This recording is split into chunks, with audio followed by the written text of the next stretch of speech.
পহিলা বহাগৰ দিনটোত বৰপেটা সত্ৰত অনুষ্ঠিত হয় বৰ্ষফল বা বিহু গণনা। সত্ৰৰ দৈবজ্ঞ ত্ৰিদীপ শৰ্মা দলৈ আজি সত্ৰত বিহু গণনা বা বৰ্ষফল গণনা কৰে। বছৰটোৰ শুভ জানিবলৈ সত্ৰত ভকত বৈষ্ণৱ আই মাতৃসকলে ভিৰ কৰে। বছৰটোৰ মুখ্যমন্ত্ৰী ডক্টৰ হিমন্ত বিশ্ব শৰ্মাৰ বাবে সফলতাৰ বৰ্ষ হিচাপে প্ৰকাশ কৰে দৈবজ্ঞই। 2026 চনৰ নৱেম্বৰলৈকে অতি শুভ দশা চলি থাকিব মুখ্যমন্ত্ৰী ডক্টৰ হিমন্ত বিশ্ব শৰ্মাৰ। শুকুৰ দশা চলি থকাৰ বাবে বিগত বছৰতকৈ এই বছৰটো তেওঁৰ বাবে সৰ্বশ্ৰেষ্ঠ। দ্বিতীয়বাৰলৈ মুখ্যমন্ত্ৰী হ'ব ডক্টৰ হিমন্ত বিশ্ব শৰ্মা। উত্তম দশা চলি আছে মুখ্যমন্ত্ৰীৰ, শত্ৰুৱে কোনো ধৰণৰ ক্ষতি কৰিব নোৱাৰে মুখ্যমন্ত্ৰীৰ। জনসাধাৰণৰ পৰা সন্মান আৰু প্ৰীতি লাভ কৰিব মুখ্যমন্ত্ৰীয়ে। দান ধৰ্ম শ্ৰেষ্ঠ, দান আৰু ধাৰ্মিকতাৰ বাবে তেওঁৰ শত্ৰু দমন হ'ব। অৱশ্যে চৈধ্য আহাৰৰ পৰা ৰাহু আৰু কেতু সঞ্চাৰ হোৱাৰ ফলত ৰাজনৈতিক ক্ষেত্ৰত মুখ্যমন্ত্ৰী সাৱধান হোৱা ভাল। নিজৰ ভুলত কেতিয়াবা কাৰ্য নষ্ট হ'ব পাৰে। কথা কওঁতে সাৱধান হ'ব লাগিব মুখ্যমন্ত্ৰী। দেহৰ যত্ন ল'ব লাগিব মুখ্যমন্ত্ৰীয়ে। আনহাতে ভূমিকম্প, শিলাবৃষ্টি আৰু ঘূৰ্ণীবতাহৰ প্ৰকোপ বৃদ্ধি হ'ব। ইপিনে কংগ্ৰেছ দলৰ বাবে বহু বছৰলৈ শুভ কাৰক দেখা দিয়া নাই। ছাত্ৰ সন্থাৰ বাবেও এই বছৰটো শুভকাৰক নহয়। অকল ছাত্ৰ সন্থাই নহয়, আন সংগঠনসমূহৰো বছৰটো শুভকাৰক নহয়। সংগঠনসমূহে ভাবি চিন্তি কাম কৰাটো মংগল। ভাৰত পাকিস্তানৰ মাজত যুদ্ধৰ প্ৰভাৱ পৰিব পাৰে। উল্লেখ্য যে পৰম্পৰা অনুসৰি আজি পহিলা বহাগৰ দিনা পুৱা ঐতিহ্যমণ্ডিত বৰপেটা সত্ৰত বৰ্ষফল গণনা কৰি সত্ৰৰ দৈবজ্ঞ ত্ৰিদীপ দেৱশৰ্মা দলৈয়ে এনেদৰে ভৱিষ্যৎবাণী কৰে। দৈবজ্ঞ শৰ্মা দলৈয়ে বৰ্ষফল গণনাত সদৰি কৰা মতে 27 মে 2025 চনলৈ প্ৰধানমন্ত্ৰী নৰেন্দ্ৰ মোদীৰ বাবে শুভকাৰক নহয়। শাৰীৰিক আৰু মানসিক কষ্ট আছে। উল্লেখ্য যে অসমীয়া নৱবৰ্ষৰ পহিলা বহাগৰ দিন পুৱা বৰপেটা সত্ৰৰ নিত্য নৈমিত্তিক প্ৰসংগৰ পিছত বৰপেটা সত্ৰত বৰ্ষফল গণনা কৰা ভাৱে বহু বছৰ ধৰি চলি অহা এই বৰ্ষফল গণনা সত্ৰৰ দৈবজ্ঞ বৰ্তমান ত্ৰিদীপ দেৱ শৰ্মা দলৈয়ে কৰে।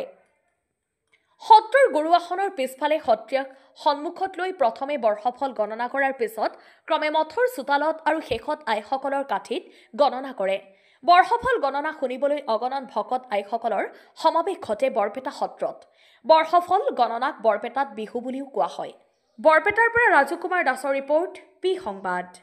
শপত গ্ৰহণ কৰিছিল 2021 চন 10 মে সোমবাৰ দিনৰ 12:05 এইটো হৈছে আমাৰ মুখ্যমন্ত্ৰী। নক্ষত্ৰ হৈছে অশ্বিনী নক্ষত্ৰ। তাৰপিছত তেওঁৰ বৰ্তমান দশা চলি আছে শুক্ৰ দশা 7 নৱেম্বৰ 2026 চনলৈ। আচলতে সৰ্বশ্ৰেষ্ঠ দশা লাগাত কৰি উত্তম দশা চলি আছে। এইবাৰ কৰ্ম দশা তেওঁৰ তৃতীয়ৱতী ভাতৃ দশা, গতিকে শুক্ৰ নিজ স্থানত নিজে আছে। আৰু যি সময়ত তেওঁৰ জন্ম বা শপত গ্ৰহণ লৈছিল সেই সময়ত লগ্ন পৰি আছে সিংহ লগ্ন।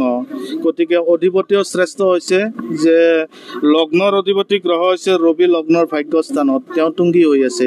লাগাত কৰি উত্তম, লাগাত কৰি শ্ৰেষ্ঠ, দশা শ্ৰেষ্ঠ হৈছে। আৰু 7 নৱেম্বৰ 2025 চনলৈ যিমানখিনি শত্ৰুতা হৈ থাকিলেও শত্ৰু বৃদ্ধি কৰিব নোৱাৰে তেওঁ। এইটো হৈছে দৈত্য গুৰু শুক্ৰাচাৰ্যৰ কাৰণে। গতিকে শুভটো শুভ বুলি ক'বই লাগিব। যিখিনি হৈছে ধন সম্পদ লাভ, কৰ্মৰ উন্নতি, সম্পদ লাভ, সন্মান লাভ আৰু প্ৰীতি লাভ হৈ আছে। ইয়াতে 14 আহাৰৰ পৰা ৰাজনীতিক ক্ষেত্ৰত সাৱধান থকাটো মংগলজনক বুলি কোৱা হৈছে।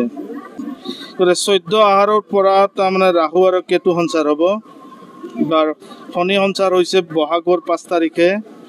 গতিকে ৰাহু সঞ্চাৰ হ'ব, ৰাহু আৰু কেতু সঞ্চাৰ হ'ব ৰাতি 3:26। গতিকে লগ্নত কেতু, আমি আচলতে লগ্নত কেতু থকা বুলি ক'লে মাথাত কেতু থকা বুলি কওঁ। ৰাহু থাকো, সপ্তম স্থানত শনি থাকো। গতিকে শনি গতিকে ৰাজনীতিক ক্ষেত্ৰত সাৱধান থকা বুলিও আমি কোৱা হৈছে যে মাথাত কেতু থাকো। গতিকে নিজৰ ভুলত কাৰ্য নষ্ট হ'ব পাৰে। ৰাজনীতিক ক্ষেত্ৰত আলিমুলি হ'ব পাৰে। তেওঁৰ দেশৰ কিছুমান অশান্তি সৃষ্টি হ'ব পাৰে।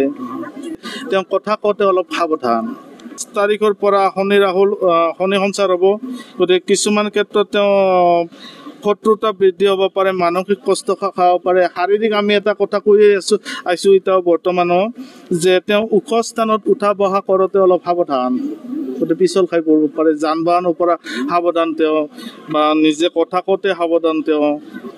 যে দান ধৰ্ম শ্ৰেষ্ঠ পক্ষৰ কাৰণে যিমান আমি পাপযুক্ত কথা কৈও আছোঁ সেই পাপযুক্ত গ্ৰহবিলাক কাটা যাব পাৰে কাৰণ তেওঁ দান আৰু ধৰ্ম শ্ৰেষ্ঠ হৈছে গতিকে দানত শ্ৰেষ্ঠ হৈছে ধৰ্মত শ্ৰেষ্ঠ হৈছে গতিকে কলিৰ যুগত দান ধৰ্মই শ্ৰেষ্ঠ বেলেগ নহয় যদি দান কৰে বা ধৰ্ম কৰে পাপযুক্ত গ্ৰহ খণ্ডন হয় বুলি কওঁ ৰজাৰ শুভ পক্ষৰ পক্ষত মই আগতে কৈছোঁ যে ধন সম্পদ লাভ শুভ কাৰ্য লাভ হ'ব পাৰে সন্মান বৃদ্ধি হ'ব প্ৰীতি লাভ হ'ব পাৰে নানা পক্ষত সম্পদ বৃদ্ধি হ'ব পাৰে অসমৰ পৰা যে 7 নৱেম্বৰ 2026 চনলৈ 7 নৱেম্বৰ 2026 চনলৈ তেওঁ চিন্তা কৰিব লগা কোনো কথা নাই গতিকে দ্বিতীয়বাৰলৈ মুখ্যমন্ত্ৰী হৈ আছে তোমাৰ মুখ্যমন্ত্ৰীয়ে হেমন্ত বিশ্ব শৰ্মায়ে গতিকে ইয়াৰ কোনো চিন্তা কৰিব লগা কথা নাই ইয়াতে যিমানে কংগ্ৰেছে হওক বা কোনো পাৰ্টি হওক এগেইনষ্ট পাৰ্টি গতিকে তাক ক্ষতি কৰাটো সম্ভৱ নহয় তাৰমানে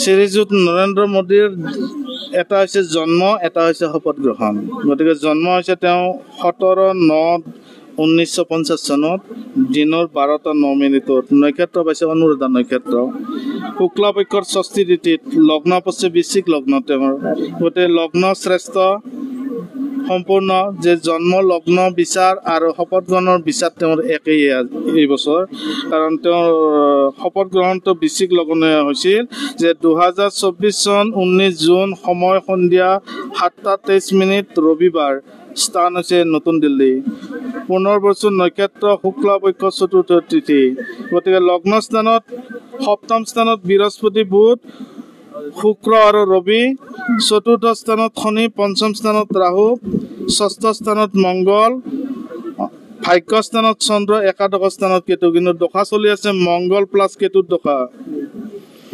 27 মে 2025 চনলৈ এইখিনি দিন শুভকাৰক নহয় এই দশালৈ 28 মেৰ পৰা মংগল শুক্ৰৰ দশা আৰম্ভ হ'ব 27 জুলাই 2026 চনলৈ গতিকে শাৰীৰিক আৰু মানসিক কষ্ট আছে তাৰে মাজত এটাই কথা যে ৭৪ বছৰ ৬ মাহ 28 দিন হ'ল আজিৰ তাৰিখলৈ গতিকে বৰ্তমান তেওঁ ত্ৰিপাপৃষ্ঠত আছে কেতু কেতু কেতু সম্পূৰ্ণ গতিকে কেতু কেতু কেতু পক্ষত অলপ এইবাৰ ভাৰতৰ সিমান এটা শুভকাৰক নহয়